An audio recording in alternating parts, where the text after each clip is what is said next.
Halo, perkenalkan nama saya Ferdial Ledger, NPM 252201068. Di sini saya akan menggambar dan menjelaskan tentang adaptasi sel hiperplasia pada payudara. Mohon diamati secara seksama. Alat-alat yang kita butuhkan adalah pensil warna, pensil, dan buku gambar.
Baik, kita telah selesai menggambarnya.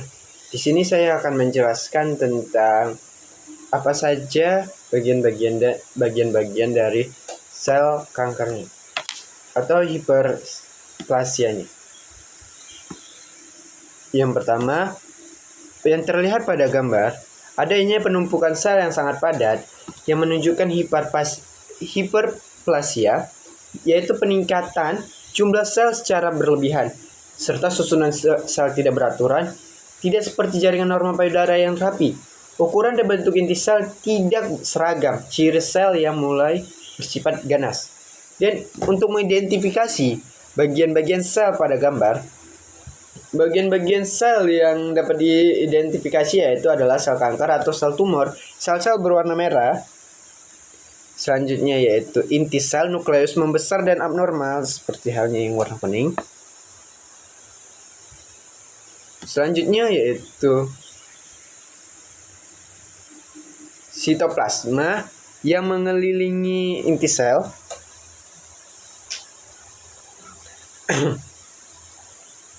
Dia lebih terlihat padat dan menunjukkan sel aktif secara metabolik. Tidak hanya itu, ada lagi mitotik vigor, sel yang sedang membelah diri.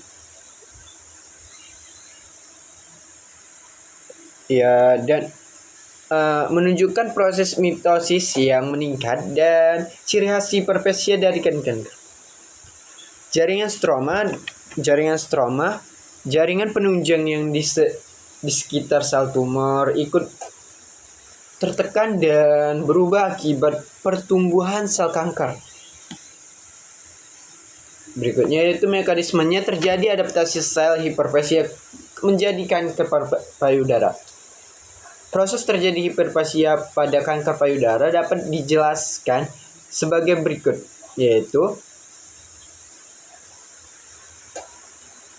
rangsangan hormon estrogen yang berlebihan. Estrogen merangsang pertumbuhan sel epitel payudara, menjadikan peningkatan pembelahan sel serta proliferasi sel epitel yang terus-menerus. Yang dengan jumlah sel yang meningkat secara signifikan. Sel belum mati sesuai siklus normal. Dan lanjutannya itu gangguan mekanisme apoptosis, yang dimana terlihat sel abnormal tidak dieliminasi dan terjadinya penumpukan sel.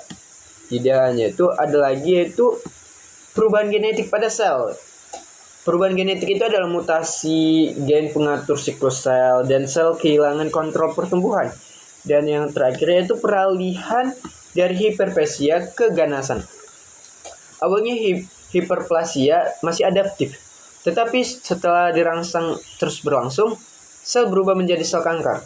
Dan kesimpulan yang didapat, hiperplasia pada kanker payudara merupakan adaptasi sel berupa peningkatan jumlah epitel payudara yang berlangsung secara tidak terkontrol dan dipicu oleh rangsangan hormon dan gangguan regulasi siklus sel, sehingga sel berkembang menjadi sel ganas.